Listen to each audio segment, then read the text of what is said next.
మన అప్పటి president doctor APJ Abdul Kalam గారు లీడ్ ఇండియా 2020 మూవ్మెంట్ లో భాగంగా కొంతమంది స్టూడెంట్స్ ని కలిసి వాళ్ళతో మాట్లాడుతున్నారు. ఈ డిస్కషన్ లో భాగంగా కలాం గారు అందరి పిల్లల్ని మీరు జీవితంలో ఏమవుదాం అనుకుంటున్నారు అని ప్రశ్నించగా అక్కడున్న పిల్లల్లో అందరూ ఒక్కొక్కరిగా వాళ్ళ అంబిషన్స్ ని చెప్తూ వచ్చారు. కొంతమంది డాక్టర్స్ అవుతామని, ఇంకొంతమంది ఇంజనీర్స్ అవుతామని, మరికొంతమంది పొలిటీషియన్స్, ఫార్మర్స్, ఆర్టిస్ట్, ఇలా ఎన్నో ఆన్సర్స్ వచ్చాయి. కానీ అక్కడ ఉన్న పిల్లలందరిలోని ఒక 9వ తరగతి చదివే పిల్లాడు చెప్పిన జవాబు మాత్రం కలాం గారిని కట్టిపడేసింది. అక్కడున్న అందరి పిల్లలతో పోలిస్తే ఆ అబ్బాయి చాలా ప్రత్యేకంగా ఉన్నాడు. తన వంతు వచ్చినప్పుడు చురుగ్గా లేచి నించుని, సార్ నా పేరు శ్రీకాంత్, నేను ఈ దేశానికి మొదటి విజువల్లీ ఛాలెంజ్ ప్రెసిడెంట్ అవుతాను అని ఎంతో కాన్ఫిడెంట్ గా కలాం గారికి చెప్పారు అతను. I asked all of them one question, what do you want to be? Out of many responses, one visually challenged boy studying 9th class got up. His name is Srikanth. He answered me, I am Srikanth. I will become visually challenged first president of India. Srikanth Bolla, chairman of Bollant Industries. ఈయన తన మాటలతో కలాం గారిని మెప్పించడం మాత్రమే కాదు, తన చేతులతో total ఇండియానే గర్వపడేలా చేశారు. పుట్టుకతోనే కళ్ళు లేకపోయినా దానివల్ల ఎన్నో కష్టాలని, నష్టాలని భరించాల్సి వచ్చినా కూడా శ్రీకాంత్ ఎప్పుడు వెనకడుగు వేయలేదు. ఒక తెలుగువాడు తలుచుకుంటే ఎంతకైనా తెగిస్తాడని లోకానికి చాటి చెప్పారు. కానీ ఇంత సాధించిన మన తెలుగువాడి గురించి మనలోనే చాలా మందికి తెలియకపోవడమే బాధపడాల్సిన విషయం. శ్రీకాంత్ గారి లైఫ్లో వచ్చిన ట్విస్ట్లు, ఎదుర్కొన్న ఛాలెంజెస్ ఒక మెయిన్ స్ట్రీమ్ మూవీని మించేలా ఉంటాయి. అందుకనే బాలీవుడ్ శ్రీకాంత్ గారి బయోపిక్ ని త్వరలోనే రిలీజ్ కూడా చేస్తుంది. సో ఇంత ఇన్స్పిరేషనల్ పర్సన్ గురించి ప్రతి ఒక్కరికి తెలియాలనే ఉద్దేశంతో ఈ వీడియోలో ఆయన లైఫ్ జర్నీని అయితే మీ అందరితోని షేర్ చేస్తున్నాం. వీడియో చూసినప్పుడు మన తెలుగువాడి జర్నీ మన మిగిలిన తెలుగు వాళ్ళందరికీ కూడా తెలియాలి అని మీకు కూడా అనిపించినట్టయితే తప్పకుండా మీ ఫ్రెండ్స్ అండ్ ఫ్యామిలీ వాట్సాప్ గ్రూపుల్లో అయితే వీడియోని షేర్ చేస్తూ వీడియోని లైక్ చేసినట్టయితే యూట్యూబ్ కూడా చాలా మంది చూపిస్తుంది. సో దట్ చాలా తక్కువ మందికే తెలిసిన ఈ శ్రీకాంత్ గారి జర్నీ మన తెలుగు వాళ్ళందరికీ రీచ్ అవుతుంది.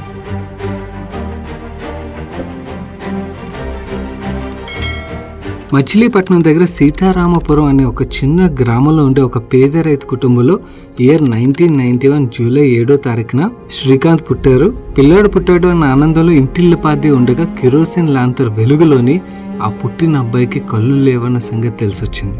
అంతే బాధతో వెలువెల్లాడిపోయారు తల్లిదండ్రులు ఇద్దరు.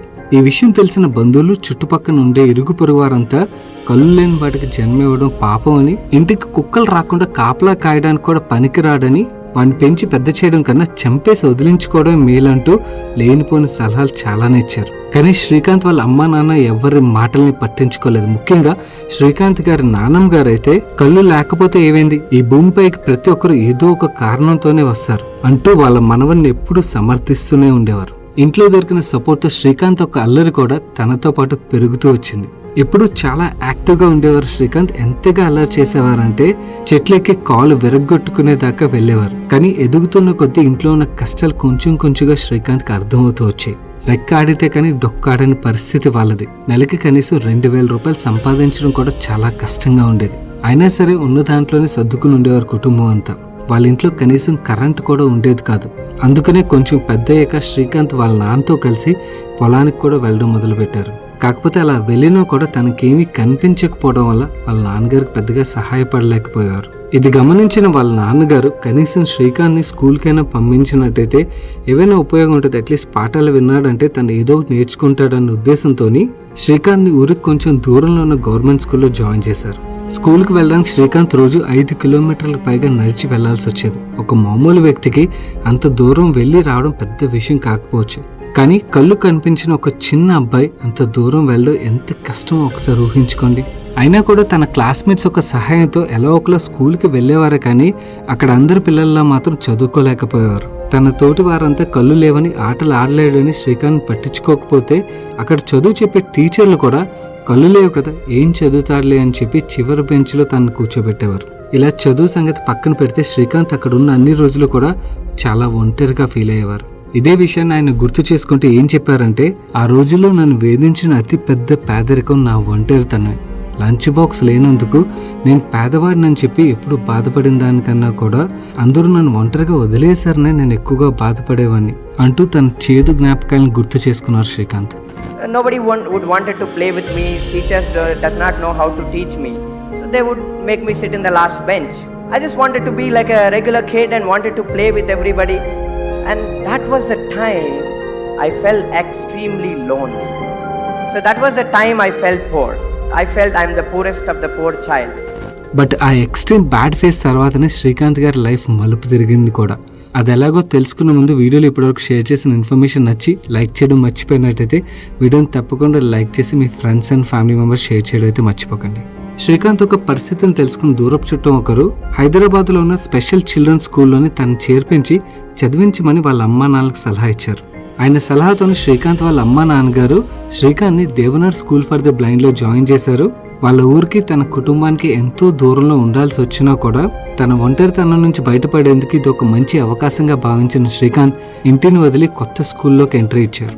ఈ స్కూల్ శ్రీకాంత్ ఒక జీవితాన్ని పూర్తిగా మార్చేసింది. చదువుపై ఆసక్తిని పెంచింది. దీంతో శ్రీకాంత్ అక్కడున్న మిగిలిన పిల్లలందరికన్నా కూడా త్వరగా బ్రెయిలీని నేర్చుకున్నారు.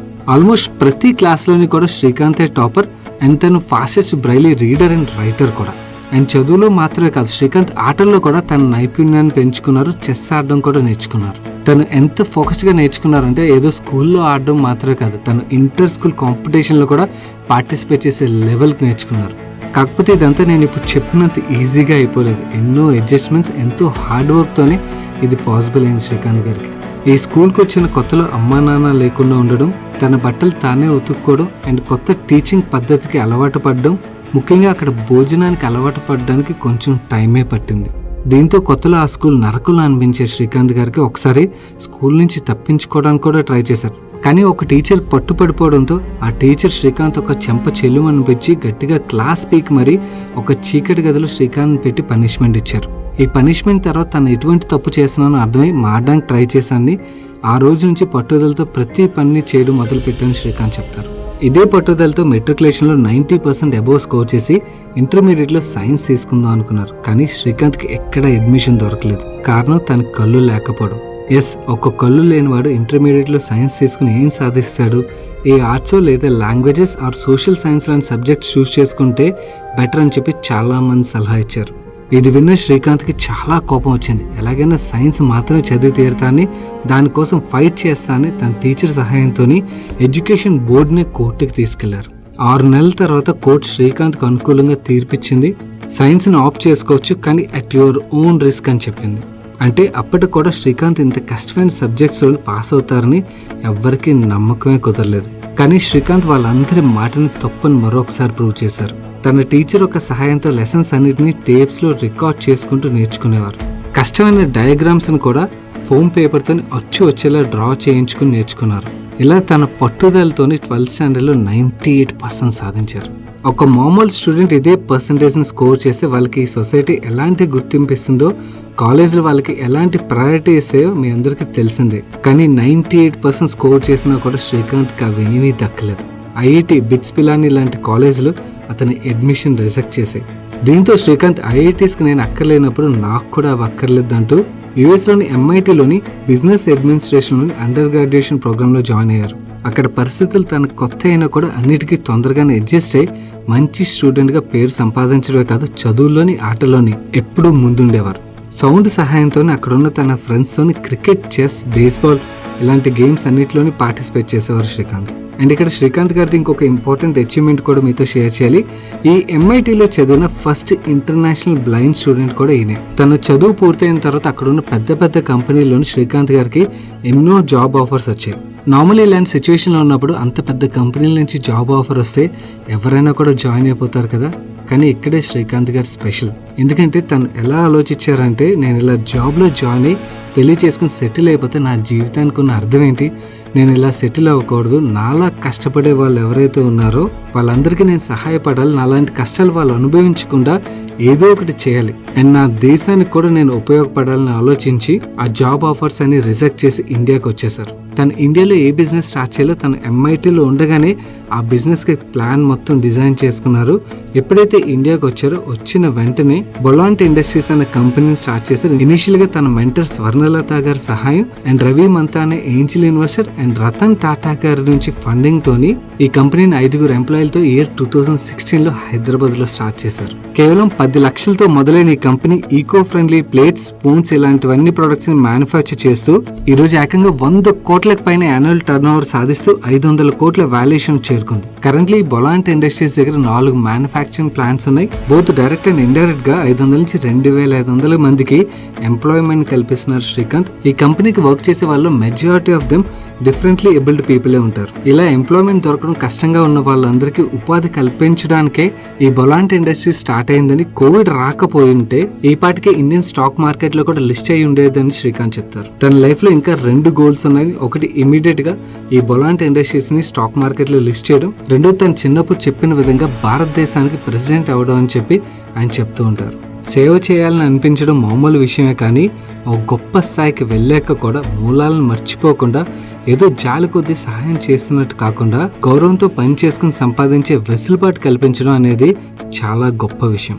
బొలాంట్ ఇండస్ట్రీస్ అదే పని చేస్తున్నారు శ్రీకాంత్. ఇన్ఫాక్ట్ ఈ బొలాంట్ ఇండస్ట్రీ స్టార్ట్ చేయక ముందు కూడా ఇంతే గొప్ప పనులు చేస్తూ వచ్చారు. 2005లోని యూత్ లీడర్ గా లీడ్ ఇండియా ప్రోగ్రామ్ లో పాల్గొని సోషల్ సర్వీస్ ని మొదలు పెట్టారు.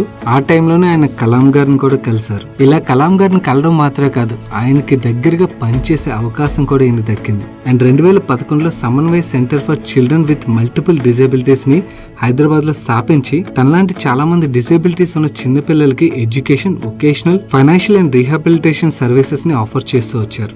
ఇది మాత్రమే కాదు, హైదరాబాద్ లోని బ్రైలీ లైబ్రరీని నిర్మించడానికి కూడా ఆయన ఎంతో సహాయం చేశారు. తన జీవితంలో శ్రీకాంత్ సాధించిన అచీవ్మెంట్స్ కి అండ్ అలాగే మంచి పనులకి తనకి ఎన్నో పురస్కారాలు కూడా వచ్చాయి.